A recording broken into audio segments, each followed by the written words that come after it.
Bonjour à tous, ravi de vous retrouver dans Smart Job, votre rendez-vous emploi RH, c'est tous les jours du lundi au vendredi.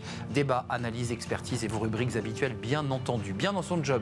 Aujourd'hui, on parle de l'accompagnement des aidants. Ça, c'est un vrai sujet et on en parle avec Véronique Padoan, elle est cofondatrice de Aider mes parents. Elle était cadre dirigeant et elle s'investit sur ce sujet. On en parlera avec elle dans quelques instants. La pause café, on en parle beaucoup de ce sujet. Eh bien, les salaires vont-ils augmenter? Bah oui, 6 entreprises sur 10 vont augmenter leurs salariés. On en parlera avec Caroline Ricross, ce sera la pause café. Puis le cercle RH, un grand entretien avec Audrey Richard, elle est la présidente de l'Association nationale des DRH. Il tenait une conférence de presse il y a quelques jours.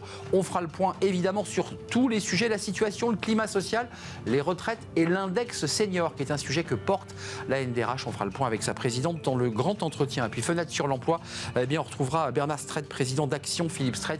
Il est un grand patron qui s'est investi dans l'accompagnement des personnes handicapées dans les industries. On fera le point avec lui à la fin de notre émission. Voilà le programme tout de suite, c'est bien dans son job.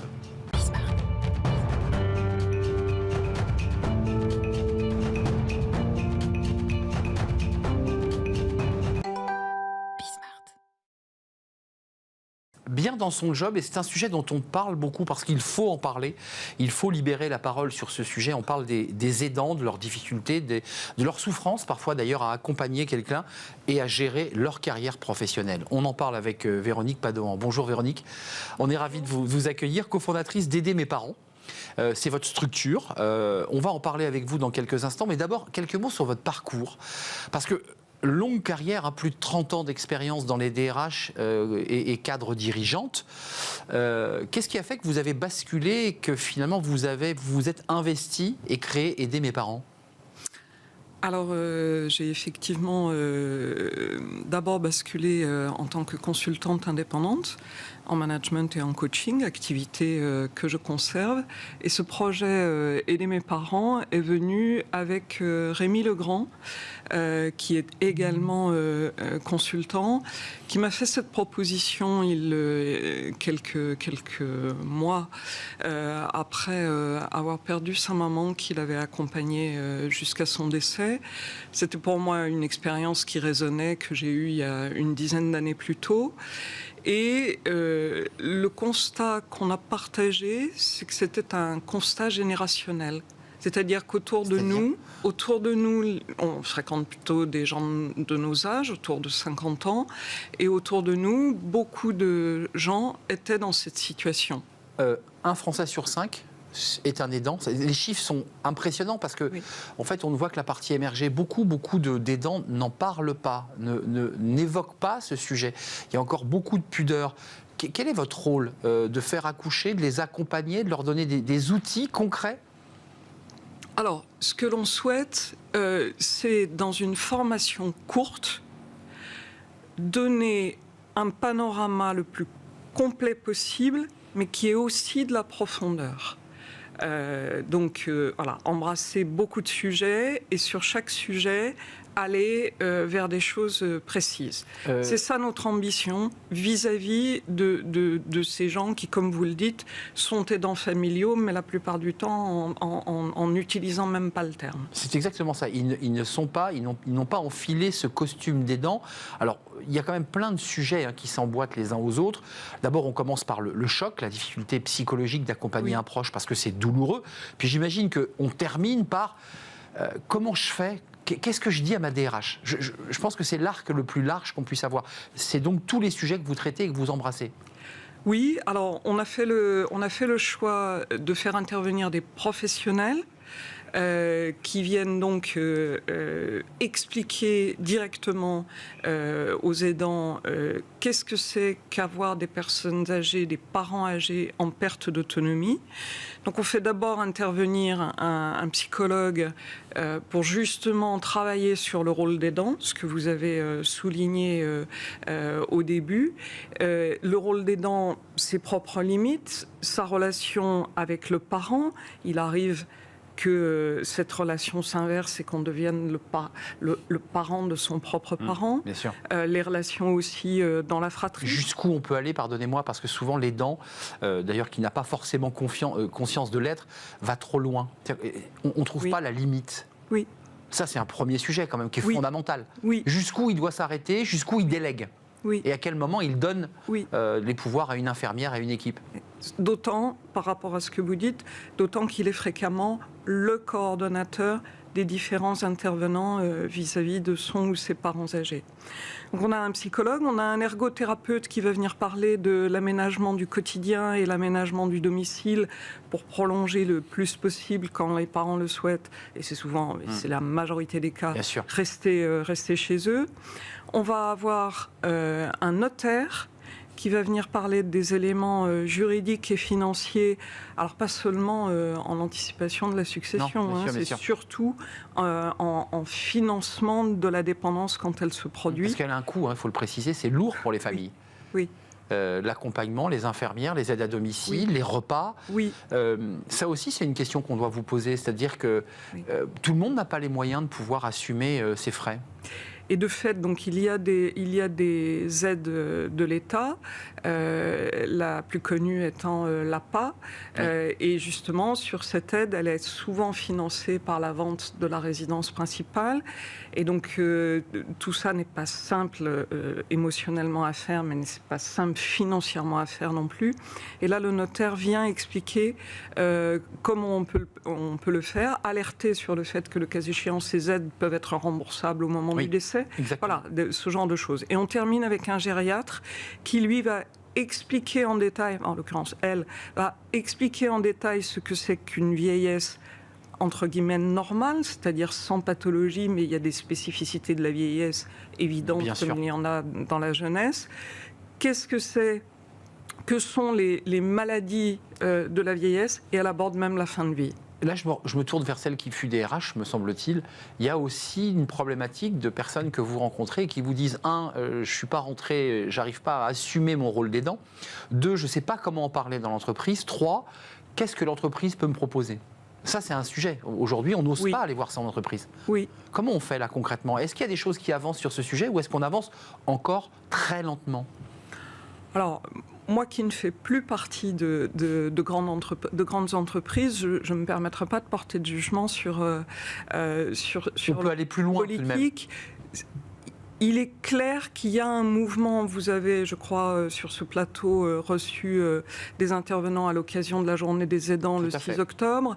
Il y a eu le très important congé proche aidant qui a été créé, si je ne dis pas de bêtises, 2017. Donc, on voit bien qu'il y a cette tendance. Alors, une des réponses qu'on apporte à ce que vous dites là, c'est que nous, on souhaite que ce soit les DRH qui soient prescripteurs de cette formation. Voilà. Que ce soit les DRH qui la proposent à leurs collaborateurs et ce faisant, c'est une autre forme, une forme supplémentaire de reconnaissance du fait que plus ils sont armés. Voilà. Nous savons, et on va vous accompagner. Voilà. Aujourd'hui, ça se passe comme ça, les DRH sont réceptifs à cette question des aidants, parce qu'on voit que c'est 11 millions de Français, donc ça veut dire que ça touche... Alors j'oserais dire leur réceptivité dépend de la moyenne d'âge de leurs collaborateurs. Je vous disais en début, c'est un phénomène générationnel. Et oui. Plus vous avez une moyenne d'âge élevée dans l'entreprise, plus vous y êtes confronté. Je parle en tout cas pour ce qui concerne l'aide aux parents âgés. Et puis, le sujet d'actualité avec la réforme des retraites, qui est le maintien des seniors dans l'emploi. Évidemment. Typiquement, c'est lié. On parle des aidants en pensant aux personnes âgées. Il ne faut pas oublier qu'il y a aussi des mamans, des papas qui accompagnent des enfants malades. Et on le voit d'ailleurs avec les problèmes de pédiatrie, qui sont d'énormes difficultés de visite de l'enfant, de soins. Et ça pose aussi... Et même si on a moins de 40 ans, je pense que cette question des aidants les concerne aussi. Merci, c'est un vrai plaisir de vous accueillir, Véronique Padoan, cofondatrice de Aider mes parents, avec, on l'aura compris, un socle de formation très large qui permet d'avoir une vue globale de cette difficulté, parce que c'est un sujet difficile. Merci de nous avoir rendu visite. Merci et à très vous. bientôt, je l'espère. On poursuit notre programme avec la pause café. Une pause café, dans toutes les entreprises, on en fait. Et on parle salaire. Oui, le salaire, on en parle souvent quand on met la pièce dans la fente de la machine ou sa carte bleue. Et on en parle avec Caroline Ricross.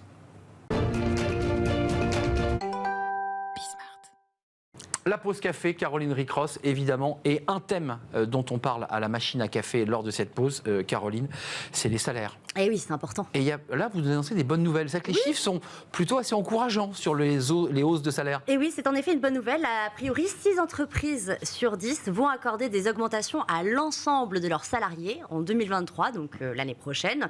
C'est ce que dévoile une étude qui a été publiée mercredi dernier par le cabinet de conseil People Base CBM. Le cabinet, en fait, a interrogé plus de 600 entreprises pour réaliser cette étude. Et donc, résultat, 58% d'entre elles déclarent qu'elles vont accorder des augmentations générales dès l'année prochaine. Un chiffre vraiment exceptionnel comparé aux années précédentes. En 2020 et 2021, on était dans les 40% d'entreprises à accorder des augmentations générales. Et en 2018-2019, ce chiffre avoisinait les 30%. Donc en gros, par rapport à la période d'avant la crise sanitaire, on a donc une augmentation spectaculaire de près de 30 points du nombre des entreprises qui augmenteront tous leurs salariés. Autre point qui est important avec cette étude, c'est qu'elle a été réalisée entre le 3 et le 21 octobre dernier, c'est-à-dire pendant le conflit social chez Total Energy et les différentes mobilisations également pour la hausse des salaires, notamment celle du 18 octobre. Des événements qui ont peut-être qui expliquent cette décision d'augmenter. Ceci pouvant expliquer cela. La vraie question quand même, Caroline, c'est que ça va augmenter, vous nous le confirmez. Mais de quel ordre ? Là aussi, les chiffres sont assez importants, impressionnants même, parce que le taux moyen d'augmentation est lui aussi en forte hausse. Il est quasiment de 3% de salaire en plus pour tout le monde. À titre, par exemple, de comparaison, en 2021, ce chiffre n'était que de 1,2%. En fait, ces augmentations salariales prévues en 2023 sont du jamais vu depuis 10 ans en France. Pourquoi maintenant, d'ailleurs ? La guerre en Ukraine, déjà, forcément, ça explique. L'inflation explique également en partie cette tendance à une augmentation générale des salaires. Elle pousse en fait les entreprises à mettre en place une sorte un peu de modèle de rattrapage après la crise sanitaire que nous avons tous connue. En fait, l'objectif, c'est de rebooster les troupes. Et le salaire, forcément, ça rebooste. Alors, vous nous faites un trend très général, mais ensuite, il faut prendre secteur par secteur, parce qu'on voit quand même qu'il y a quelques disparités, tout de même. Si on regarde en effet de plus près les prévisions pour 2023, elles peuvent fortement varier selon les secteurs d'activité. L'industrie, l'automobile, la grande consommation et la santé affichent par exemple des budgets prévisionnels médians d'augmentation de 4%, hors revalorisation liée aux promotions, mais également à l'ancienneté. En dessous de l'inflation quand même, il faut le rappeler. Tandis que le secteur public et les sociétés à but non lucratif envisagent plutôt d'accorder des hausses de 2,7% l'an prochain. Là aussi, il s'agit du taux médian hors promotion et ancienneté. Alors, il y a les augmentations de salaire là, qui sont chargées, comme on dit, à cotisation. Puis il y a d'autres formules qui sont des compléments de rémunération aussi que l'entreprise utilise. C'est en effet ce que dévoile une étude publiée jeudi dernier par le cabinet d'audit Deloitte. Elle porte sur les budgets d'augmentation 2023 et d'après ses conclusions, en 2023, les employeurs seront plus nombreux à mettre en place la prime Macron. 48% comptent le faire l'année prochaine contre 29% cette année. Plus de 2 entreprises sur 10 déclarent quand même encore réfléchir à la mettre en place en 2023. Par contre, plus de la moitié des entreprises interrogées ne prévoient pas d'instaurer le dispositif de rachat de RTT, nouveau levier qui est proposé par le gouvernement pour améliorer les rémunérations et qui entre en vigueur en janvier prochain. Le fameux rachat qu'on fait passer ces jours de RTT en argent sonnant et trébuchant. Augmentations individuelles, elles aussi ne sont pas oubliées parce que là on est sur des augmentations générales, stratégiques, mais aussi des augmentations individuelles. Oui, il y a plus de 99% des entreprises qui pratiquent les augmentations individuelles et ça depuis plusieurs années. Cette tendance n'est évidemment pas prête de s'arrêter. Toujours d'après l'étude du cabinet de conseil People Base CBM, le taux moyen des augmentations individuelles prévues par les entreprises est de 4,25% pour l'année prochaine, soit 2 points de plus qu'en 2021. C'est des bonnes nouvelles quand même. Donc vous dites quoi ? Que c'est le moment, on en parle à la machine à café pendant la pause, c'est le moment d'aller voir son DRH, c'est ça ? C'est en effet peut-être le bon moment puisque les employeurs semblent en tout cas plus à l'écoute. L'occasion peut-être d'aborder votre situation avec le DRH, votre employeur. D'autant que je rappelle que d'après l'étude du cabinet de conseil People Base CBM, 4 entreprises sur 10 ne comptent pas augmenter du coup les salaires de manière générale. Donc il ne faut pas hésiter à parler de sa propre situation avec votre employeur. On peut par exemple profiter de l'entretien annuel qui a souvent lieu dans les derniers mois de l'année pour discuter un peu d'une augmentation de salaire. Alors Caroline, là c'est un défi que vous faites en moins d'une minute, quelques conseils pratiques. parce que c'est un moment de stress assez fort, pour avoir les bons arguments dans la négo? Deux peut-être conseils nécessaires. D'abord, être sûr de soi, éviter les « je pense » que j'ai apporté à l'entreprise. Soyez plutôt dans l'affirmation « j'apporte à l'entreprise » ou encore « j'ai réussi avec succès ».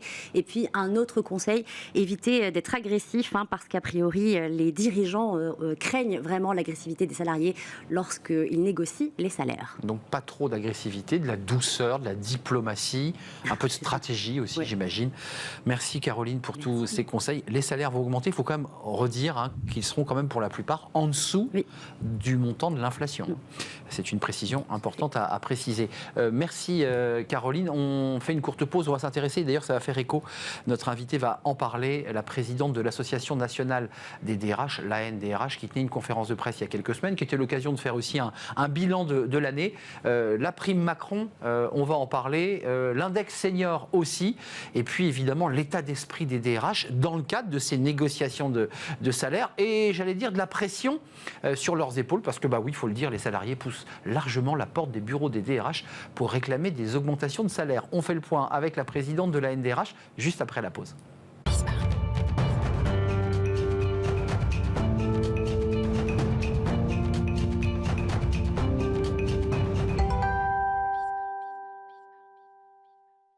Le Cercle RH et un grand entretien aujourd'hui avec la présidente de l'ANDRH, l'Association nationale des DRH. 5000 membres. Audrey Richard, on est ravis de vous accueillir. Vous êtes vous-même, par ailleurs, DRH en activité. Merci d'avoir répondu à notre invitation. Il y a quelques jours, quelques semaines maintenant, vous avez tenu une conférence de presse pour dresser les sujets saillants, les sujets importants. D'abord, un petit mot, parce que je voudrais quand même qu'on présente votre livre qui va faire écho à la question que je vais vous poser. Devenir DRH aux éditions Duno, Audrey Richard, Adélaïde Léon et Thierry Villac. Je ne veux pas oublier les co-auteurs, c'est important. L'état d'esprit des DRH aujourd'hui, est-ce que c'est un métier qui, comme pour tous les métiers qui viennent sur ce plateau, connaissent là aussi un peu une crise des vocations? Bonjour. Bonjour. Crise des vocations non, je ne dirais pas ça. Je dirais que les DRH sont en plein dans l'actualité et gèrent au mieux la situation sociale dans leurs entreprises en prenant soin de l'humain. Donc on a deux facettes. La facette business, orientée business pour accompagner nos équipes de direction et la casquette humain pour faire au mieux notre job. Je m'autorise à insister. Quand vous êtes en recrutement pour votre propre équipe, quand vous dites j'ai besoin de renforcer mon équipe dans la tech, j'ai besoin de la renforcer, est-ce que, comme d'autres secteurs, vous peinez à recruter aussi des salariés qu'il faut motiver, leur expliquer que c'est un beau métier, les RH? Est-ce que c'est aussi compliqué pour vous? Je dirais un peu moins. On a pas mal de compétences qui se forment dans des écoles spécialisées ou des écoles plus pluridisciplinaires. Non, je dirais un peu moins. Revenons sur l'état d'esprit des DRH, parce que vous avez été en première ligne sur le Covid. On n'a jamais autant parlé des DRH. Vous êtes venu d'ailleurs régulièrement nous éclairer sur l'action que menait votre réseau. Là, aujourd'hui, la pression est un peu différente parce que les salariés grognent, se plaignent, manifestent pour certains d'entre eux. Est-ce que la pression est forte sur les épaules des DRH concernant les augmentations salariales ? Alors, en effet, on a été en première ligne, on l'a dit à de nombreuses reprises. Ça s'est un peu ralenti et avec cette rentrée, on est encore sur le devant de la scène pour gérer nos équipes en interne. Évidemment, en fonction du contexte que nous connaissons aujourd'hui, inflation et donc impact sur les souhaits d'augmentation de salaire, le pouvoir d'achat. Donc les DRH traitent ces sujets-là. On a fait une enquête récemment où on voit que les réponses sont plutôt mitigées et cela dépend de la situation économique de l'entreprise.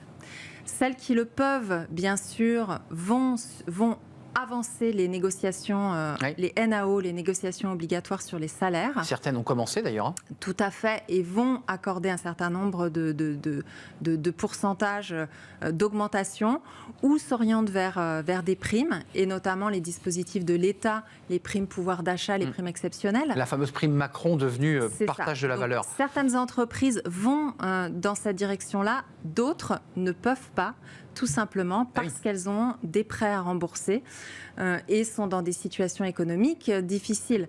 Donc on a ces différentes réponses sur le terrain, sur les territoires. Et en effet, il faut qu'on gère le climat social et c'est un exercice... Mais il est tendu, ce climat social. Quand vous parlez avec tous les acteurs, vous êtes très nombreux et nombreuses à vous réunir, vous parlez beaucoup. Est-ce qu'il y a un climat social tendu? Est-ce que vous le ressentez? Justement, on a réalisé cette enquête où on a des réponses plutôt mitigées en fonction des territoires, en fonction des secteurs. On n'a pas tout un collectif de DRH qui dit oui, c'est compliqué, etc. Non, en tout cas, dans nos répondants, dans nos DRH, qui font partie de notre collectif au sein de l'association. C'est plutôt mitigé, mais c'est un sujet de préoccupation de la fonction de façon générale, bien sûr. Avant de parler de cette fameuse prime de partage de la valeur qui a été la prime Macron et qui a d'ailleurs été transformée, puisque je crois que c'est 6 000 € maintenant qui permet aux entreprises, elle est peu utilisée. Vous dites, nous on y croit, ce dispositif, mais quand on regarde les chiffres, les entreprises ne l'utilisent pas au maximum de leur puissance. Hein. Mais tout dépend de la situation économique des entreprises. Oui. C'est encore la même chose. Il faut de la trésor. Hein. C'est un dispositif et cela permet de répondre à une problématique de pouvoir d'achat immédiate. Donc les DRH, avec les partenaires sociaux, se mettent autour de la table pour regarder ce qui peut correspondre le mieux à la situation de l'entreprise, à la situation des salariés. Et donc, c'est encore une fois, c'est de la négociation au niveau, au plus près du terrain. C'est comme ça que ça se joue le mieux. C'est compliqué parce qu'on voit dans les chiffres moyens, c'est que les augmentations auront lieu, c'est incontestable, en dessous du niveau de l'inflation, parce que le calcul de l'entreprise, c'est de dire, mais attendez, si on monte trop les salaires et qu'on a ensuite évidemment un reflux, c'est ça le débat que vous avez là. Hein. Oui, c'est ça. Maintenant, on voit aussi que des entreprises, des DRH vont ouvrir les discussions autour de l'intéressement. Donc ça se voit Très sur important. Le terrain. Ouvre les discussions aussi autour des bonus, du variable. Dans certaines entreprises, ce n'est pas mis en place et donc c'est en train d'être travaillé. Donc on voit que le partage de la valeur peut se réaliser de façon différente en fonction des entreprises et on voit que d'autres options s'ouvrent. Donc le dialogue social est intéressant à ce niveau-là, il me semble. Il y a 3 sujets d'actualité qui sont importants et qui sont sur la table. L'un a été voté, c'est au Sénat, c'est la réforme de l'assurance chômage. La question des CDD, évidemment, qui impacte les DRH et la manière dont ils organisent, évidemment, leur CDI et leur CDD. Et puis la réforme des retraites que je garde pour la fin. Pour l'assurance chômage, le Sénat a durci les règles. Vous dites, le Sénat a raison de durcir les règles. Quand on refuse un CDI, non, on n'a pas d'indemnité. Qu'est-ce que vous dites sur ce sujet ? Alors, ce qu'on dit aujourd'hui, c'est que les entreprises ont un problème de recrutement. On est tous secteurs confondus, tous métiers confondus. Sauf les RH, vous me l'avez dit tout à l'heure. Oui, mais moins impactés que les autres. Voilà, on est confronté à ce problème pénurique de main-d'œuvre. Donc face à ça, en effet, il y a eu des durcissements et d'autres pistes qui sont envisagées. Mais face à cela, le gouvernement propose des solutions qui vont être mises en place. Ça me semble intéressant. Aujourd'hui, vraiment, les DRH, les entreprises souffrent de ce problème. Après, on voit sur le terrain qu'elles s'orientent vers des cabinets de recrutement quand elles ont les moyens de les financer, donc pour les aider à trouver sur les territoires. On voit que d'autres ouvrent sur la cooptation, nouveau dispositif pour certaines entreprises qui fonctionnent. Ça marche comment ça ? C'est quoi le dispo ? C'est viens avec un ami et on peut peut-être arriver à effectuer un recrutement, c'est ça. Et en échange, la personne peut toucher une petite prime. Donc c'est un dispositif qui fonctionne et on le voit. Il est mis en place dans des entreprises. Un mot sur les CDD, parce que là aussi, c'est un débat un peu complexe. Il y a à la fois l'esprit politique qui dit qu'il faut limiter les CDD, il faut embaucher en CDI. Puis on voit aussi que l'entreprise dit à l'envers, mais nous, on a besoin de flexibilité, de souplesse, on n'est pas sûr, on n'a pas de visibilité sur les commandes. Quelle est votre position, vous, à la NDRH, sur ce sujet ? Alors, c'est compliqué. C'est compliqué. Il n'y a pas de position de l'association parce qu'on a une multitude d'entreprises. On a 50% de PME dans nos membres et toute autre entreprise. Et donc, cette problématique n'est pas... On ne peut pas répondre de façon globale. Maintenant...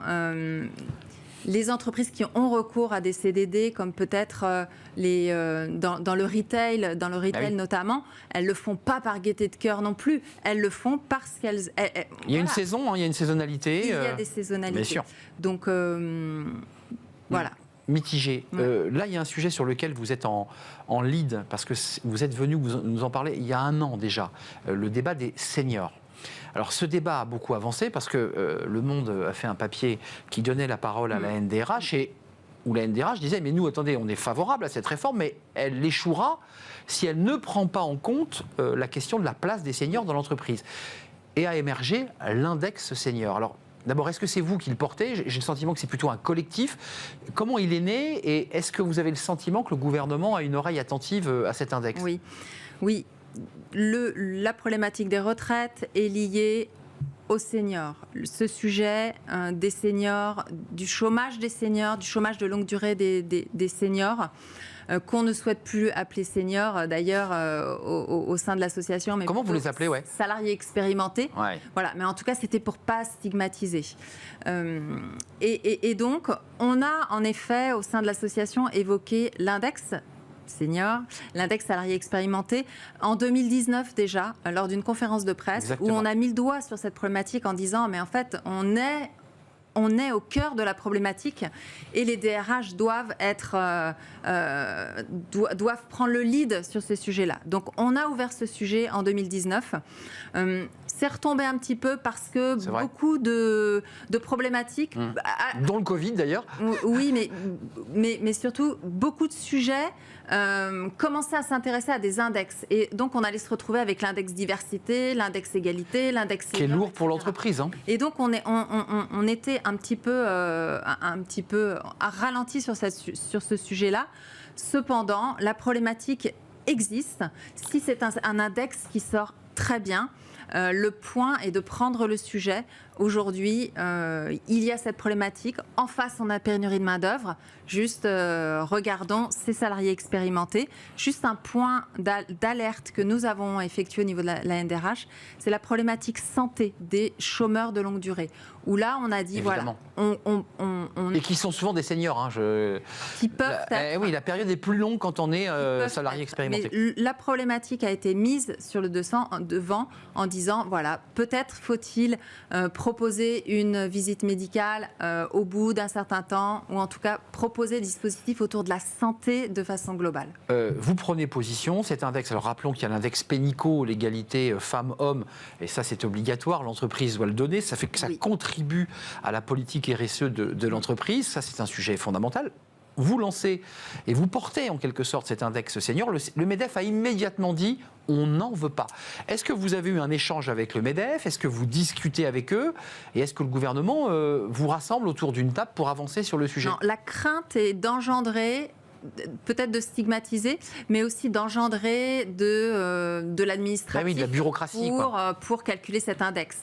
Donc, cependant, avancer là-dessus permet quand même de peut-être résoudre cette problématique. Et je rajoute un autre dispositif qu'on a apporté, où on s'est dit, finalement, on avait une problématique autour des jeunes. Un dispositif a été mis en place. Un jeune, une solution. Bien sûr. On se dit, peut-être que momentanément, pour traiter la problématique des seniors, on pourrait dire un salarié expérimenté, une solution, avec peut-être des dispositifs de l'État pendant un temps, mais en tout cas pour lancer la machine. Donc nous sommes prêts pour travailler dessus. On l'a dit depuis 2019 et les DRH sont mobilisés sur le sujet. Donc vous vous adressez à Olivier Dussopt et à ses équipes pour dire nous on est vraiment prêts à discuter. Il y a quand même un sujet et ça c'est intéressant parce que la NDRH porte fortement, j'irais presque politiquement ce sujet des seniors et au même moment on a des entreprises qui continuent à user de dispositifs de départ en retraite 55, 56, 57. La grande majorité, c'est ce qu'a dit Laurent Berger ce week-end dans une interview, la grande majorité des seniors qui arrivent en retraite n'arrivent pas en emploi. Ils sont demandeurs d'emploi. Comment on fait ? Est-ce qu'il faut revoir la loi ? Est-ce qu'il faut interdire aux entreprises de se séparer de ces collaborateurs expérimentés ? Vous êtes au cœur des entreprises. Comment ça se passe, ça ? Je pense que certaines entreprises ont localement négocié des choses. Si elles ont localement négocié des choses, c'est que cela correspond à la problématique de l'entreprise, du territoire, du métier. Voilà. Et on ne peut pas revenir sur des négociations locales. Mais préjudiciable quand même pour l'esprit général. En revanche, il y a, c'était le Gilles Gatto, le patron de la PEC, qui avait dit il y a quelques mois, on a 100 000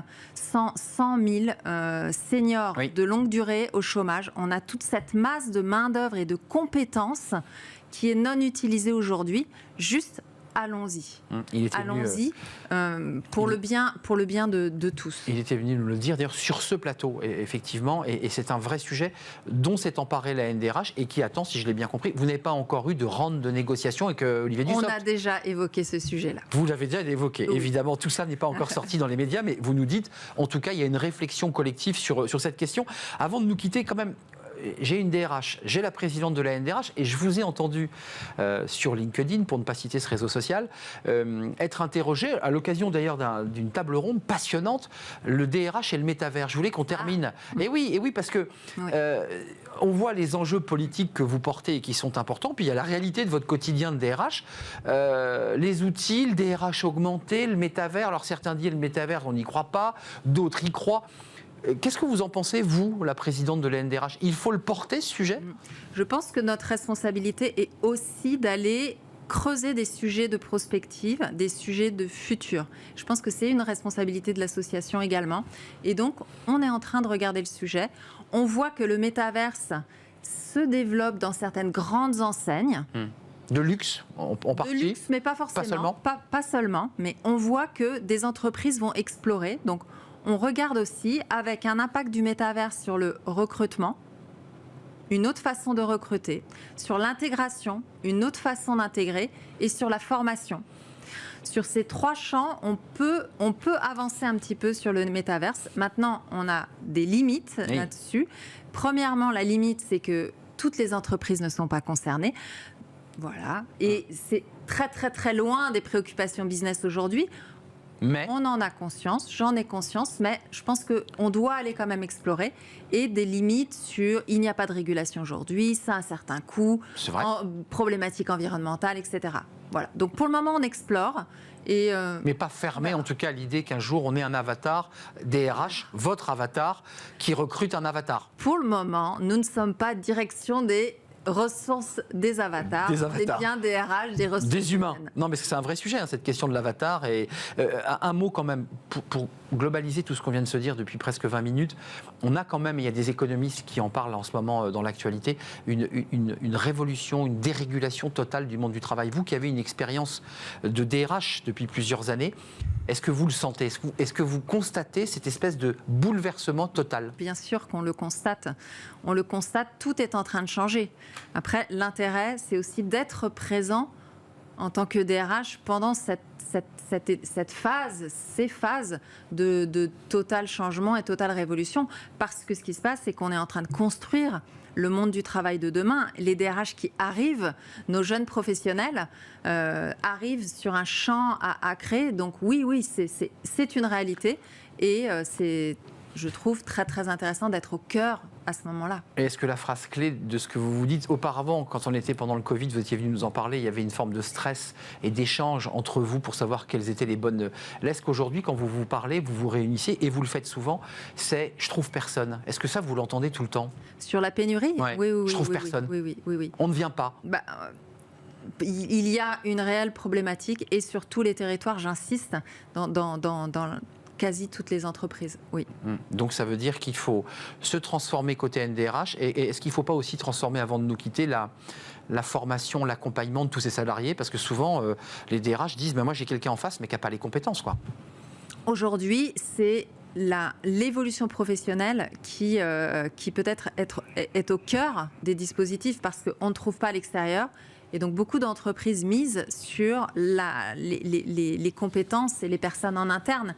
Et je trouve que c'est une bonne chose aussi pour proposer des parcours professionnels et faire évoluer les personnes qui sont engagées dans les entreprises. Merci Audrey Richard de nous avoir rendu visite. Emploi du temps chargé, présidente de l'ANDRH, Association nationale des DRH. Vous êtes vous-même DRH. Et puis je voudrais présenter ce livre parce que c'est un livre qui peut intéresser les DRH évidemment, mais ceux qui rentrent dans la carrière, parce que c'est aussi l'esprit de votre livre. Devenir DRH, comprendre les enjeux pour une prise de poste sereine. Voilà, vous avez envie de vous engager. Lisez donc le livre d'Audrey Richard, Adélaïde Léon et de Thierry Villac. Il est sorti chez Duno. Merci et j'ai envie de vous dire à très bientôt. Le plateau vous est évidemment grand ouvert. On termine avec Fenêtre sur l'emploi. On va partir à la rencontre d'un homme incroyable. Il a été à la tête d'une très grosse entreprise et puis il a décidé, parce que son histoire personnelle l'a amené à s'investir pour l'accompagnement des personnes handicapées au sein des entreprises, mais aussi au sein des industries. Et c'est Fenêtre sur l'emploi.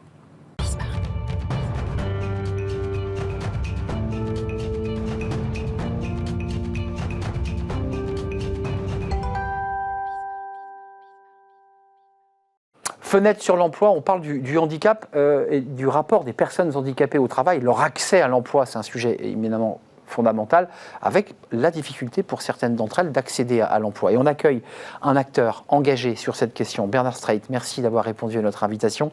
Merci. Président d'Action Philippe Streit. On a peu de temps, mais je voudrais quand même qu'en quelques mots, vous nous racontiez. D'abord, vous êtes un chef d'entreprise. Vous avez eu combien de salariés, parce que vous êtes aujourd'hui en retraite ? 4000. 4000 salariés. On a démarré dans la maison d'habitation. Ça a démarré dans la cuisine. Dans la cuisine, et j'ai laissé l'entreprise à un de mes fils, on était 4000. Et puis j'ai décidé de créer des activités pour aider les personnes en situation de handicap à travailler. Les raisons qui vous ont poussé, c'est parce que, il faut le dire, et c'est évidemment émouvant, c'est que vous avez eu un frère qui s'appelait Philippe Streit, et qui, sur son lit de mort, vous a dit il faut que tu t'occupes des personnes handicapées. Tout à fait. C'est comme ça que démarre votre engagement. C'est comme ça que ça démarre. Oui, et ça oblige. Parce que je lui avais fait un petit patrimoine au cas où je viendrais à disparaître avant lui.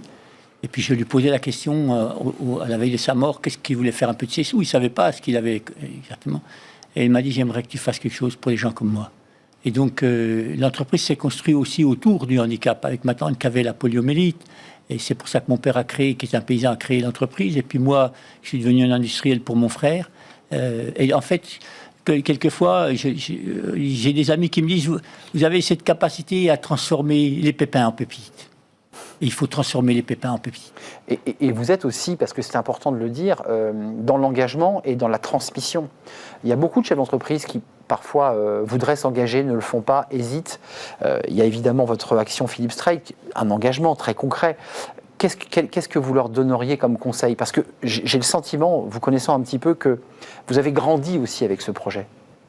Ah ben bien sûr, et c'est sûr que déjà mon frère m'a fait grandir. Mon frère handicapé m'a fait grandir, m'a fait comprendre des choses, m'a fait comprendre que tout ne passait pas par le langage verbal. En l'observant, je comprenais beaucoup de choses. Et puis aux chefs d'entreprise qui voulaient faire ça, je leur dirais allez au bout de vos idées. Ne craignez pas de vous impliquer, de vous engager. Et c'est tellement plus beau d'être au service des autres que de voyager à visiter le monde, les plages, les montagnes, les musées. C'est tellement mieux d'aller à la rencontre de gens qui sont tous extraordinaires. J'aimerais faire un peu de publicité pour Action Philippe Streit. Concrètement, ceux qui veulent s'engager, vous êtes venu avec une plaquette d'ailleurs. Oui. Concrètement, qu'est-ce qu'ils peuvent faire ? Comment ils peuvent vous accompagner ? Comment ça marche ? Alors, Action Philippe Streit est une association de loi 1901. Qui a pour objectif de concilier ruralité, handicap, travail, rééducation, santé et culture en milieu rural, à la fois pour aider les personnes, créer des emplois et attirer des entreprises adaptées qui vont créer des emplois, et en même temps, toutes ces prestations de services qu'elle met à disposition des personnes en situation de handicap, les ouvrir sur le monde rural. Et donc aujourd'hui, on a déjà des kinés qui sont présents, qui soignent nos collaborateurs, mais aussi qui soignent les autres personnes des villages avoisinants. Ouais, c'est un sujet important que vous soulevez, c'est-à-dire quand on est en situation de handicap, même quand les emplois sont adaptés, on a la bobologie, on a des douleurs, on a des difficultés, et il faut des médecins, enfin des équipes soignantes à portée de main. À portée de main. Et c'est d'ailleurs pour ça que beaucoup de personnes sont surpris qu'on ait pu recruter 80 personnes en situation de handicap en milieu rural, parce que l'écosystème qu'on a mis en place autour, qui leur permet d'être logés, d'être transportés, de pouvoir, à un moment donné, se sentir mal, demander une pause pour aller voir le kiné ou l'hypnothérapeute ou voir le sportif, le prof de sport. Il n'y a pas que l'entreprise qui compte, c'est l'écosystème. C'est l'écosystème qui fait qu'à un moment donné, on est capable, et on a créé un peu plus de 80 emplois. Je pense que d'ici 2023, on en aura créé 150 et l'objectif est de créer 230 emplois. 230, ça c'est 230 l'objectif. Hein. emplois. La difficulté, c'est d'adapter le poste, hein, c'est de faire en sorte que la personne puisse trouver sa place, évidemment, Oui. et puis qu'elle soit en conditions de travail optimales, parce que c'est pas si simple. Il y a des conditions physiques qui doivent être adaptées, bien sûr, mais il y a aussi les conditions morales qui doivent être là. Il faut veiller, si vous êtes chef d'entreprise, à ce qu'il y ait beaucoup de bienveillance, que ce soit un cocon, une terre fertile pour se reconstruire. Il ne faut pas qu'il y ait d'agressivité de la part des uns et des autres. Il faut faire preuve aussi de patience, parce qu'on ne se reconstruit pas en l'espace de quelques jours. Il faut faire preuve aussi d'exigence, parce que pour que ces gens se reconstruisent par le travail, il faut avoir aussi l'exigence, parce que pour moi et pour mes collègues, l'exigence, c'est la forme la plus aboutie de la bienveillance. Ça c'est intéressant ce que vous dites, parce que dans un monde aujourd'hui où on déteste les frustrations, vous dites qu'il faut quand même malgré tout avoir des exigences. Si vous n'avez pas d'exigence, à un moment donné, les personnes que vous recrutez, qui travaillent là, se disent, bon, pas tout qu'on fait, bon, ils ont peut-être eu pitié de moi. Et c'est la pire des choses. On ne se reconstruit pas quand c'est comme ça. Traiter cette personne handicapée comme un collaborateur. À dire, voilà, il y a une bienveillance, on te respecte à tous les niveaux, mais tu dois répondre aux exigences du client, parce qu'on facture notre prestation au client. Bien sûr. Tu dois avoir aussi un comportement qui permet de veiller à ce qu'il reste une bonne ambiance dans les locaux, dans l'entreprise, pour que chacun puisse venir au travail sans la boule au ventre et puis reprendre goût à la vie. Donnez-moi cette petite plaquette, je voudrais la montrer à nos téléspectateurs parce que j'aimerais qu'on valorise votre action, parce que c'est l'action d'une vie. Hein. Oui. Je précise, Action Philippe Strait, faire de chaque personne en situation de handicap un contribuable. Quelqu'un qui voilà, par le travail, par son effort et son travail, et par les exigences. Merci à vous Bernard Strait d'être venu nous rendre visite. Et puis ceux qui se demandaient pourquoi il y avait un petit pot de miel, c'est Action Philippe Strait, parce que vous êtes un homme qui vivait à la campagne, Haute-Saône. C'est près de la frontière, le Doubs. Et il y a du miel. Voilà, il y a du miel. Et je m'autorise à dire que je vais pouvoir le déguster avec grand plaisir. Merci. C'est un plaisir pour moi. Merci d'être venu nous rendre visite. Voilà, c'était bien le parcours et l'histoire de Bernard Strait dans Fenêtre sur l'emploi. L'émission est terminée, je vous retrouve demain évidemment pour de nouvelles aventures. C'est un vrai plaisir de partager ce moment avec vous. Merci à toute l'équipe, merci à Kylian pour la réalisation, merci à Alexis pour le son, merci à Nicolas Juchat qui me parlait dans l'oreille et merci à Léa pour l'accueil invité. Merci à vous pour votre fidélité, puis je vous dis à demain. Bye bye.